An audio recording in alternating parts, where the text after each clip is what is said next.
Good morning and welcome to Felixstowe TV at the Gainsborough studio. We are into another episode of This Is Your Life, Young Eric. Before we do that, let me just show you this rather nice, I need to see that wonderful screen. This is a wreath that we had made up to commemorate the gift of the Bartlett Convalescent Home, which last Wednesday entered its 88th year of it being given to us. And the connection between that 88th year is young Eric here is 88, as is the Queen, as is Sir David Attenborough. So they're all in very good company. And I would say the three individuals are more than fit for purpose, and a number of us still feel that the Bartlett Convalescent Home could have been fit for purpose. So on that probably provocative note, let's dive straight into This Is Your Life. Good morning, young Eric. Hello to you, young and man. Bella the Killer. How you doing, Bella? Yes. Right, Eric, I think we were Bembridge. Bembridge, the training ship Bembridge. Yes. Now, this was a wonderful period of my life, of course, because you don't often get the possibility of owning a full-size ship. No, you don't. And of course, we had it, just to summarise very quickly, because I told you about it and what we did with it. Yep. We had how shall I say, boys with a lot of problems. Interesting. From all over the Yes. country. We had a lot of problems with it. Yeah. But it was Trinity House's #1 vessel, Indeed. built in 1938, and it was a historic vessel, and is a historic vessel, because not only was it their #1 vessel, but it was the vessel in which the Trinity House seniors, I can't remember what they're called, but We'll find out. they go round all the lighthouses every year in it. Prince Philip was, or possibly still is, Right. involved with it.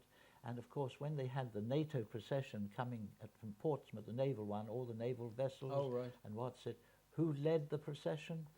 The Bembridge, Number one, #1 vessel, and of course Her Majesty the Queen and Prince Philip were aboard her, and so it was. So she has a very distinguished very career distinguished- and a very distinguished position in Absolutely. all things And sailing. We took her one step further, because with us she was involved with the nuclear submarines. Indeed, And yes. they were just starting, and we went up and serviced the Yep.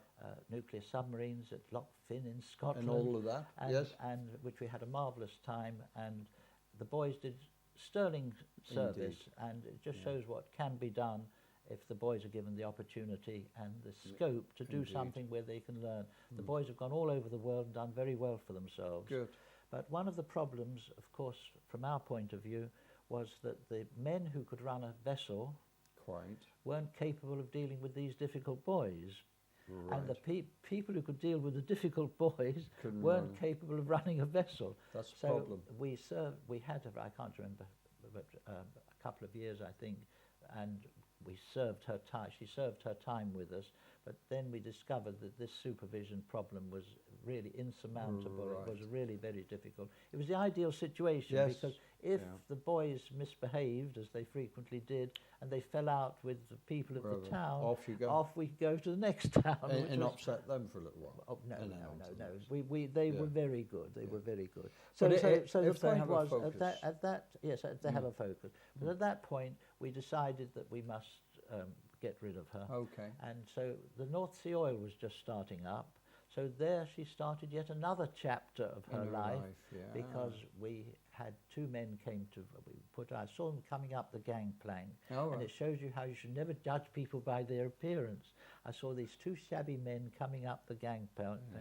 I thought, these are the real time wasters, but I thought, no, I must treat them. Ah. So I put the red carpet down for them and showed them round very well, and of course they bought her for the North Sea Oil. Obviously at a reasonable price. At a reasonable price. Right. Uh-huh. And well, it was a fair price at the time. And they wanted to take her straight round to the North Sea. Right. So fortunately my engineer was willing to go with them, and so that solved me having to find a job for him. And they also gave a job to a couple of our boys. Right, but I believe your engineer was a Scottish gentleman. He was a Scottish gentleman. So he was going back to home Well, I waters in suppose he Aberdeen. was. But anyway, well done. so they sailed off, went round, and they converted her and changed her, and she did a number of years of yeoman service. Yeah. After that, of course, when she'd fulfilled her needs, she was bought, strangely enough, by the Burnham-on-Crouch Yacht Club. That's Essex. It's Essex. Right. And they brought her down Oh. and rebuilt her all out as a yacht club premises. Oh, what? The clubhouse type As a thing? clubhouse, a Did they huge really? clubhouse. Ideal. Ideal. And they Yeah. moored her off Burnham-on-Crouch. Right. I don't know, I never went to see her, but this is all I've heard. Yeah. And so she did yeoman service there for 30 years. So this wonderful old girl, Yeah. she, she'd served Her Majesty, she'd served her country, she'd been a sea training school, she'd done so She's much. done a lot for a ship. And yeah. involved with the North Sea oil, involved with nuclear submarines. Yeah, quite She'd done amazing. an amazing history. Yeah. And there just shows you how there's a plan for everything. Mm. She was put up for sale by the Yacht Club after 30 years. So they Just- couldn't afford to. Well, I don't know all the ins and outs No. of it, but I know she was put up for sale for scrap. Oh, Now this is where it shows you there's a plan in everything, okay. because there was this Polish shipyard heard about it, and the head of the shipyard came over and bought her, Really? and he realised her history, and so she was a historic vessel. So with great difficulty he towed her from Burnham-on-Crouch over to Poland. All right. And there, over the last 3 years, he has investigated her history. He has refurbished her completely. She's now a museum and offices for his shipping company. Super. And she is now being displayed as the historic vessel that she is. And, it's a wonderful history, really. Well, thank you, Poland. And thank you, the Poles. And RAF. Now, if Yeah. anybody wants to, and I know about it because, of course, he, through some of our sea boys, apparently, Right. he found my son, Right. who you remember used to do all the catering Yes, aboard and teach the boys catering, Mm. because we used to teach the boys catering, seamanship, and engineering. They should really be able to look after themselves for the rest of their lives. Well, a lot of them went over to shipping companies, and they've had good lives as Yeah. a result of this wonderful old vessel. Yeah. But anybody who's interested in the Bembridge, now all they've got to do is to Google Bembridge, Right. and up will come this Polish site for them, so they can read all about the Bembridge. And I haven't seen very much of the site myself. I mean to do it. I always mean to. Well, got I know there's intention, too many ambitions, not enough time. but apparently it gives the whole history of the Bembridge, and he's done a marvellous work. He's investigated it, and he's found different really? pilots who've used her in the past and were boarded on her, and it's remarkable what Actually, he's it done. would make a superb story of a vessel, Oh, wouldn't it? it's a superb When you story, consider it's a the superb story. spread of its activities and its longevity. Unbelievable. And of course, the period she was with us, and this is something that Raf doesn't know about, this is the man in Oh, right. question, is that while she was with us, she was registered as a yacht. Right. You see, you have to have a vessel out at sea. It's got to be registered either as a trading vessel or whatever it is. Yes. And so at that time, there wasn't a category for sea training school ships. No. So I registered her as a yacht, and I've still got a copy of the yacht Registration. registrations, and there she is listed as probably one of the largest yachts ever. Isn't that good? But and that's still in existence. I've I still mean, got that. one would assume that the RAF, you say his name His is. name's Raf, yes, first name. In that Poland still has a high level of very, very well trained engineers Yes, and, their yes, shipyards yes. were, as a lot of them do, Yeah. have lots of skills. They would have had the requisite skills Oh, that would have yes. been afforded a Yes, bull yeah. to put the whole She thing put it back into use. apparently it's immaculate at the Oh, moment. I bet. I'm longing. I've been invited to go You over must there, go, Eric. and I want to go over there and see it because it'll be a historic moment.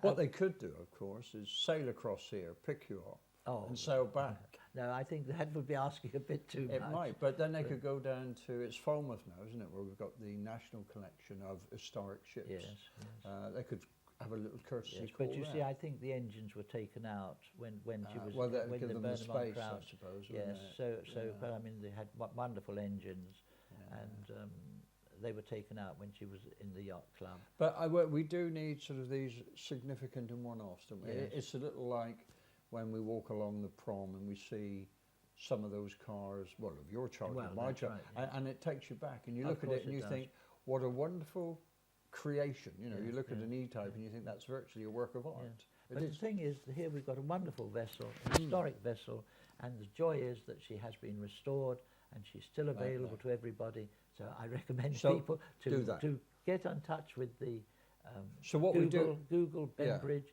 and have a look at it. so what we really need to do, and the editor can undoubtedly do this, is put a link on this program to it, That and, might- and, that and a would be a little, very a good little idea. taster. We must try and do that. Yeah. I think that's the idea. Okay, But so coming- here we are. We've dealt with your disposal of the vessel to a couple of very unlikely lads who proved to be quite good. That's right. And then you return to Arundel. Well, I've been at Arundel all the time. Of Yes. course, I've been going backwards and forwards. And But- this is- but- had I been able to be aboard the vessel the whole time, we Yeah. would have kept her. But I had to have officers because I still had my large house and Yeah. big family. And I mean, they were all growing up and leaving home and getting married. And this was why we'd started the sea training Yeah, school. yeah. But at the same time, I still had a big establishment to support. And I was, how do I do it, you know? But I was still doing my inventions, Good. and which were very successful, some of them. And of course, I was also starting to get interested in television. And this is Early days.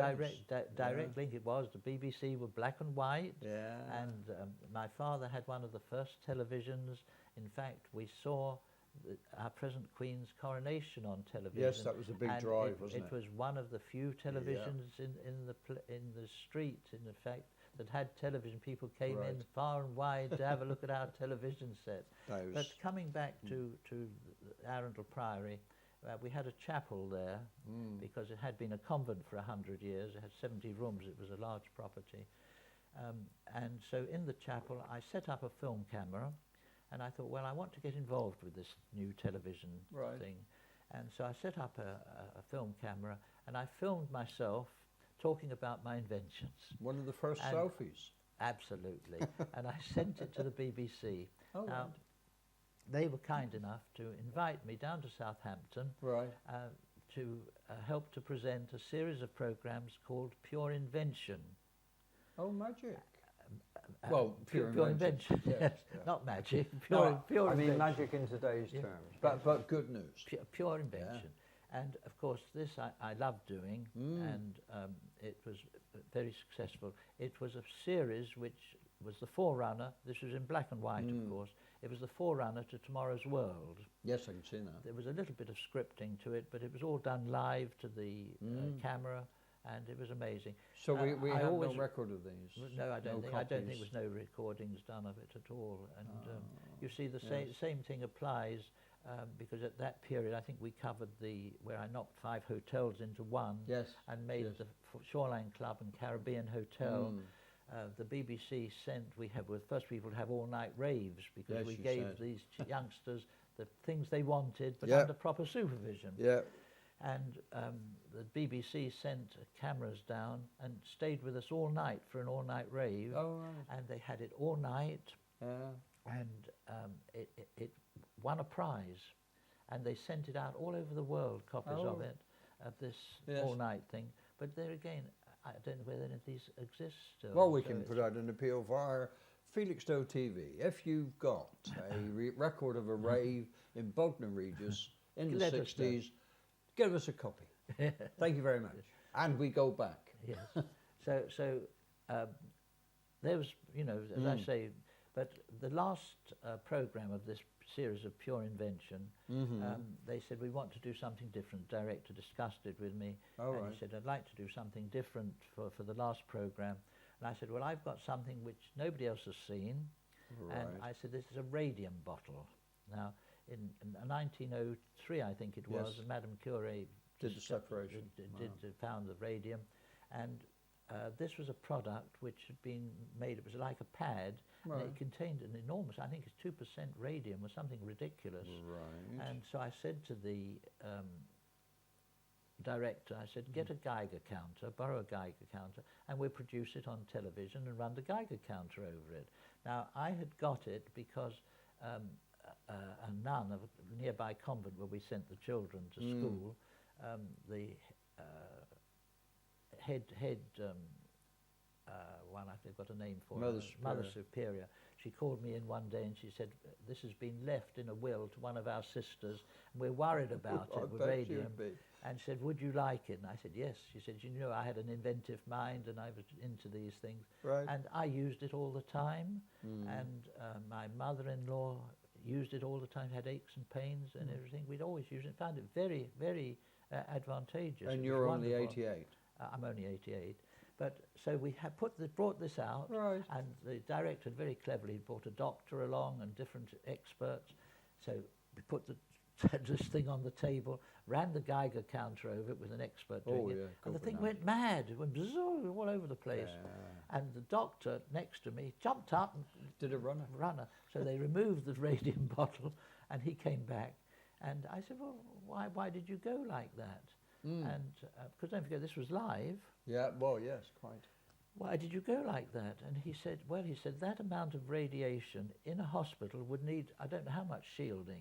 Lots of lead. And he 'Cause said, that's what it you'd did, have a didn't it? room Lead full of shielding. it, you know. And so I said, well, what would it do to you? What harm can it do to you? He said, it'll make you infertile. Oh, right. And I said, but I've used it all for years, and I've had 9 children. Oh, right. So he rather took the wind out of his sails. But we ended that programme on that note. Oh, I so love it. was rather sweet, I thought. But coming back to the television again, I did a number of different things at that time. I was involved with an organisation called the Interval Club in Dean Street in London. Oh, right. And this was an organisation which was started by Molly Hewitt, a wonderful old lady, and her mother. And you see, after the war, when the variety started coming back and the youngsters were coming from all over England, wanting to be on the stage and take up the careers. And of course, they'd come to London and they were stranded. So she had this idea. She got this huge premises in Dean Street in Soho. Made it all bedrooms, and there was a theatre in it as well, so it shows the size of it. Yes. And she had mainly girls, boys, everybody, you know. They'd come, they'd stay there, and they'd have somewhere, a safe haven. Safe, which isn't didn't it? It cost, is a safety. It didn't cost them a fortune. No. She was very economical with it. And I became involved with it, and in fact I ended up as, I think, a director for it. The other director was the owner of Stage magazine, and there was another director was one of the churches, I think the Catholic Church, one of them. But did sterling work, and of course I was involved with that, and so I was very interested in that. So would this have been the time when we had a lot of service personnel returning to try to cut their teeth as comedians Absolutely. at the windmill and all that sort of well, thing? the windmill went right through the war. It did. We never closed. No, never closed. I thought never that was closed. brilliant. Absolutely brilliant. And of course, in those days, it was a tremendous thing. They couldn't move if they were in the nude or semi-nude, Absolutely. Yeah. and it was a marvelous. But I mean, some of our finest comics came through that. Absolutely. That hard learning because curve, didn't it? Well, it wasn't a hard learning curve. It was an impossible curve. Exactly. Because the people who went there, they went there to see the. That's right. The best No interest in the comedy. They weren't in it. So if the comedians were able to secure them, they were good. They were really good. I can imagine that must be quite demoralising. But no, I did a lot with it, and I mean, we used to do acts. There was, I think it's still there. There's a nursing home for retired actors and actresses. Yes, there is. We used to go. We used to go and do shows for them, and it's fascinating, you know. It and I is. met a lot of interesting people. And that's ongoing, isn't it? Oh, it is. You it's know, ongoing. because I think But not every actor is making a fortune. No, but the Interval Club, as I say, it finished its days, unfortunately, because Molly Hewitt had done it and started it. Her mother had started it.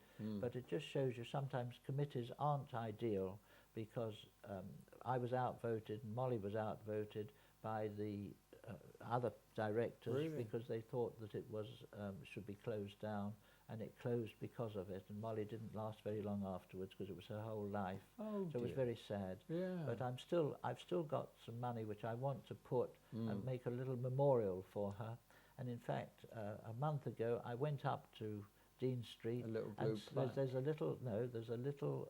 little theatre there now in Dean Street, and I saw a show in it, and I could swear it was the same theatre that was there, but I don't know. This is my imagination, very fertile imagination. Great. But as I say, I continued with my magic. Did I tell you about Richard Green? Well, you were saying that having had a little run out with the BBC, ITV then came into production. That's right. And I understood that you went now. Did you do a selfie for them as well, or did No, you just turn up? No. My agent booked me. Agent. And you see, they were doing the first series of Robin Hood with Richard Green on the television, and my agent booked me, and he charged them £100, which was a lot of money in those days. Indeed. And they said, no, we can't afford £100 just for somebody to come in and do a bit of fire eating and what have you. But they got somebody else, and he made a mess of it. So they had to pay out for me Twice. And so I went down there. So you were what, with the sheriff, or? No, I had a mask on. I took the place of one of Robin Hood's men, and we went with Robin Hood and Little John. We went to entertain the sheriff in the castle and extract one of his prisoners. So that you was were the whole flanking thing. movement. So I was the person who did the entertainment for the sheriff, and I did fire eating, and then of course I always recall it. You know, Little John. I can't remember his name. He was a wonderful actor. He was a big lad. Yeah, he was. I had a bowl, which first of all it turned into. Excuse me. This proves we're live because yes, it does a bit. I'm sorry about this. No, this could well be the premium bomb announcement. No, there we are. I'm sorry. It proves we're doing this live, doesn't it? I'm sorry about that. Yeah. Where was I? You were talking to Little John. Little John. I had a bowl. A bowl, Yeah. which first of all I did like this, and it went into flowers. Sorry, it went into flames. Oh, right. And then he did it again, and it went into flowers. Lovely. All he had to do was to press a couple of buttons. Right. When I did that, but do you know that man? When I did that, he either pressed the button too soon or he pressed the button too late, and it took us 10 takes to get this scene. Oh dear. But the joy of it was that 4 or 5 years ago, I got a cheque for £50 from Sky. They'd done a repeat programme of it. They'd repeated it, and I got a repeat. So you're getting repeat fees? I got repeat fees. Look, can we ask our worldwide audience, would you please insist that your broadcasting company looks to find this piece of film so we can keep Eric in the manner to which he's grown accustomed? We need repeat fees from around the planet, don't we? Oh, really? Absolutely. But brilliant. That really is. And of course, when ITV started up, my agent once again, did I tell you about the, I don't think I have. Right. My agent got me a job with that. The ITV started up in a cinema near Earl's Court, as you go towards Earl's. Yep. You know, Olympia. I'm sorry, not Earl's Court. Olympia. Right. There's a railway line across the road, and there was a cinema on this side of the road, and that's where they started. Did they really? And I thought, well, this is a new outfit place starting up. I must do something very special for them. So I spent the whole night beforehand preparing this. I had an assistant in those days. She later became one of the leading broadcasters in Canada, my assistant did. But that's part of the history. But so we spent the whole night rehearsing it and getting it done. And what it was, I had an old loudspeaker cone. Right. And I put this over her head. Right. Poured petrol in it.